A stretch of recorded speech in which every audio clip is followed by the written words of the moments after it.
And we're going to be reading A Midsummer Night's Dream by William Shakespeare.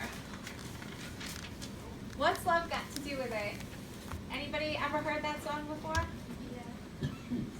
It's an 80s song, so long ago.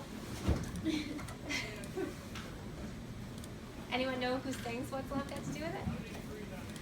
I'll speak in What's love but a second-hand emotion? What's love got to do with it? Who needs a heart when a heart can be broken? Tina Turner saying What's Love Got to Do with It.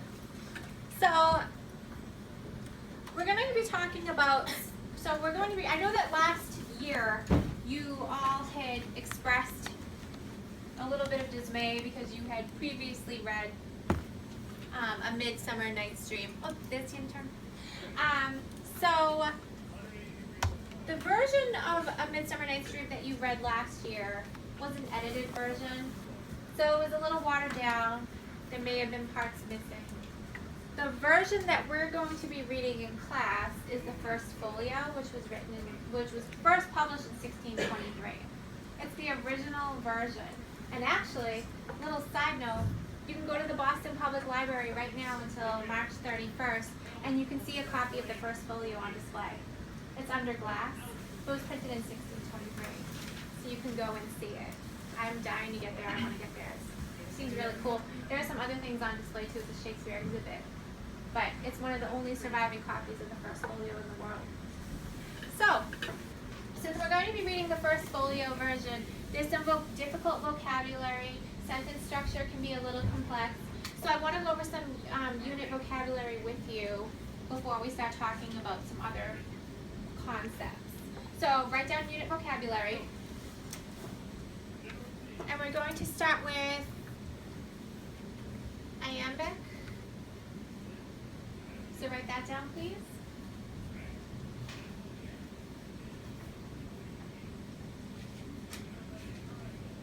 The next term that we have is star-crossed.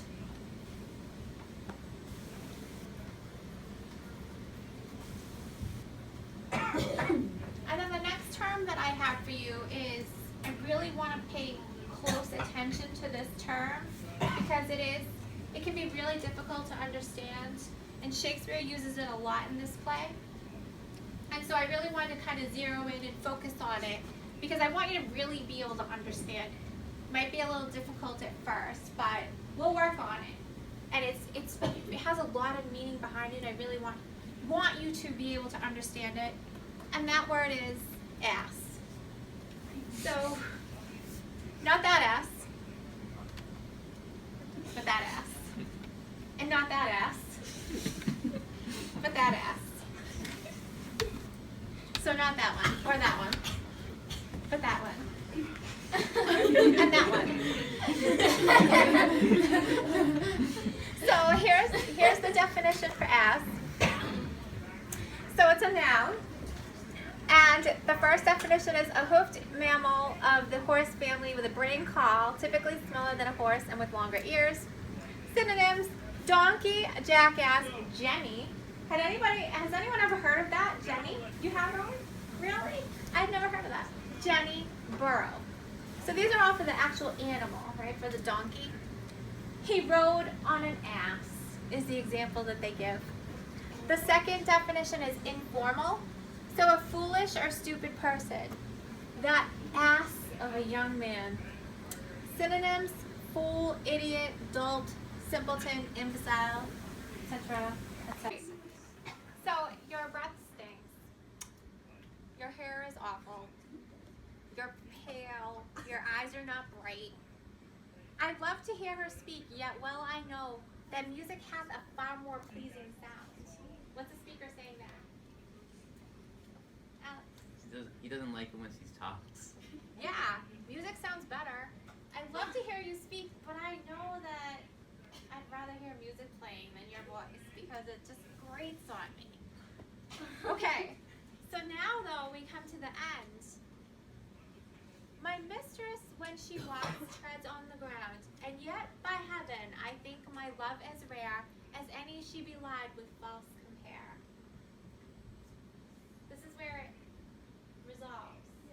resolution here. So he just got done saying, ew. But now he's saying, yet by heaven I think my love as rare as any she belied with false compare. I think if we think about what Ellen said about how poets love to compare their significant or whoever their beloved is, they compare that beloved person to, you're as beautiful as a fresh new rose, and your eyes are like diamonds, and you can't do anything wrong, you walk on rainbows. And he's saying, no, I don't have to say all of that. Even though you don't need these false perceptions of beauty, I still think that our love is special, and I still love you for you. So it's actually, it's a humorous sonnet, but I think it's really beautiful. It's rare because it's rare that he loves this person that has so many flaws. Yeah, or my love is as special. So when people are saying you're as beautiful as a new rose, you can't do anything wrong, your beauty doesn't compare, no one compares to you. Our love is rare because you're so amazing. No one can match what we have.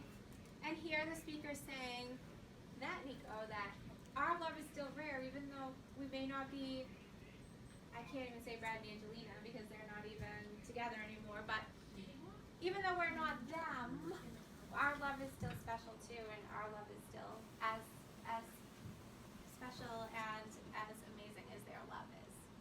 So sometimes you can have a matchmaker or a match breaker. Right? So you could have the person that is trying to get the people together or trying to get them apart, but it could be for their own, they have their own motive for doing it. Oh, remember we talked about motive before? So they could have their own motivation. They may have their own best interest in mind, not yours. See? Right? So I have a story about that myself. Actually, I would like you to write down, before I get into the story, this vocabulary word. It's unrequited love. Do you know how to? So it's UNREQ.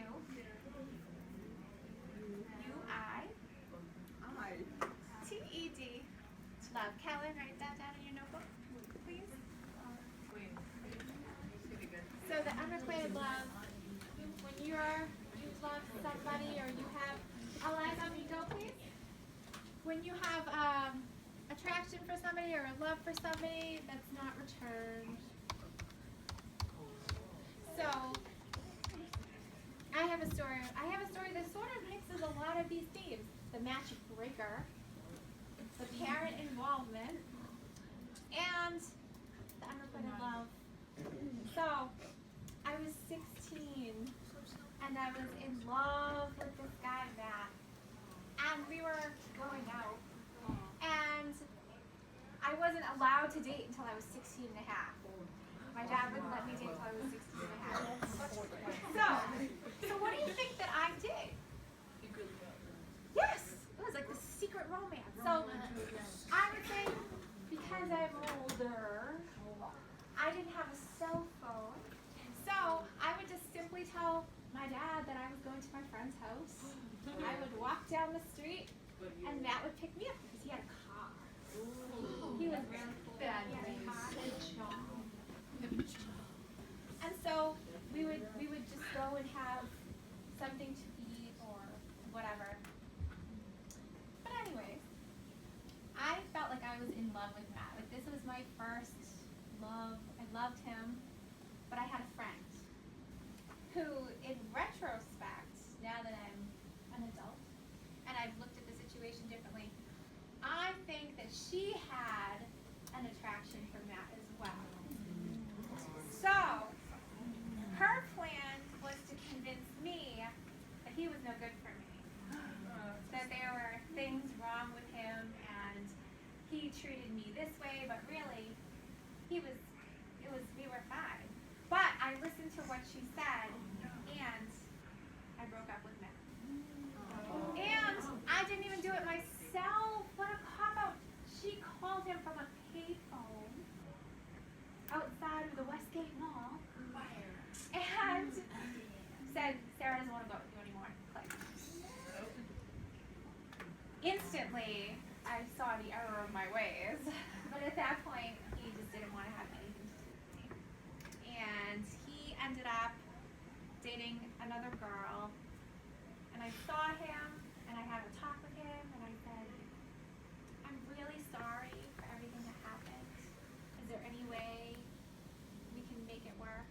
And he actually said, never say never. But really he meant no, although I think he was stringing me along. And that was that, but I remember that heartbreak like it was yesterday. And how, why did you want me back? And so I ended up, we had a group of friends, I ended up starting to date someone else who was his friend. These complicated relationships. And so he was bringing me home, and I never told him I wasn't supposed to date. And I was embarrassed to say, hey, can you drop me off down the street? Because I didn't want to look lame. So he brought me to my house. I was very late coming home. My father was waiting at the door.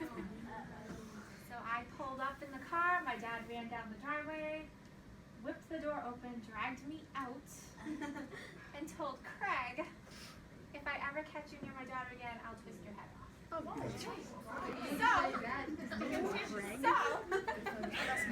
Was his name Aegeus? So, I did not date Craig anymore from that point. I really wanted to. And it got out around school like instantly that my dad was a lunatic. So don't have anything to do with me. And in fact, after I graduated high school, someone called me and said, all my friends think I'm insane for calling you because of your father. So I may have edited down what my dad said a little bit. It was a little more colorful. But, so, there was that parental involvement, right? So my father influenced that relationship got shut down. And I had the match breaker on the other side, so I experienced all of that wrapped up into a couple little years. So there are a lot of complicated relationships that can occur, right? So what is love then? We can come back to this. What is love? Anyone have a song coming up in their head for that? Wonder. Oh no, not that.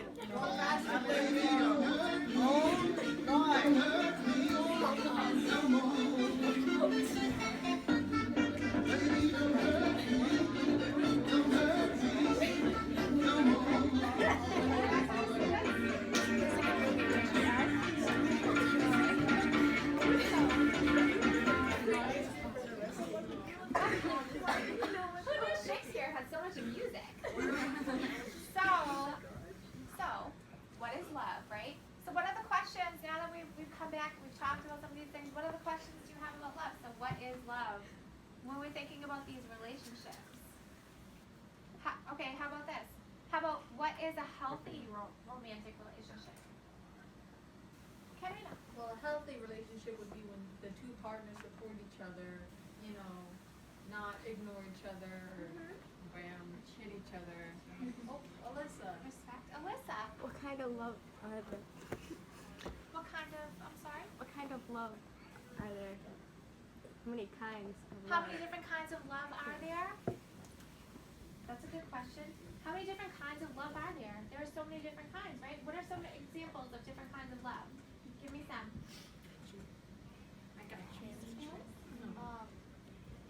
Boyfriend and girlfriend. Right, so there's romantic love, right? What other kinds of love are there?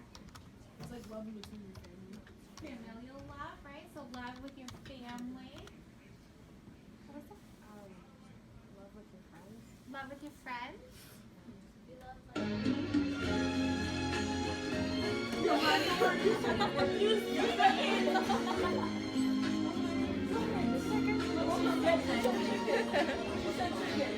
And they called it puppy love.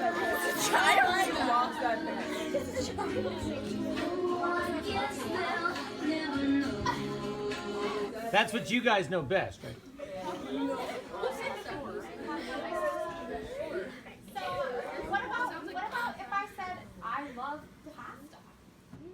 So there are all these different kinds of love. And so when we're reading something like A Midsummer Night's Dream, we can look at these different types of love through the drama lens. Right? So we can how do you think that we could use drama to analyze these types of love? What kind of connections do you think you could make to your own life when you're reading about love in the play? Anybody ever go through of somebody that's going through something and maybe you are reminded of it when you're reading something or you're reading a play or a novel? Avery? Yeah. So maybe it can help you to work out something that's going on in your life. A Midsummer Night's Dream is packed full of drama. I don't know, you may not have noticed that from drama. The whole thing is spicy. And there are all these interwoven relationships. Making my popcorn. Right? So there are all these relationships that are kind of connected and all these outside influences working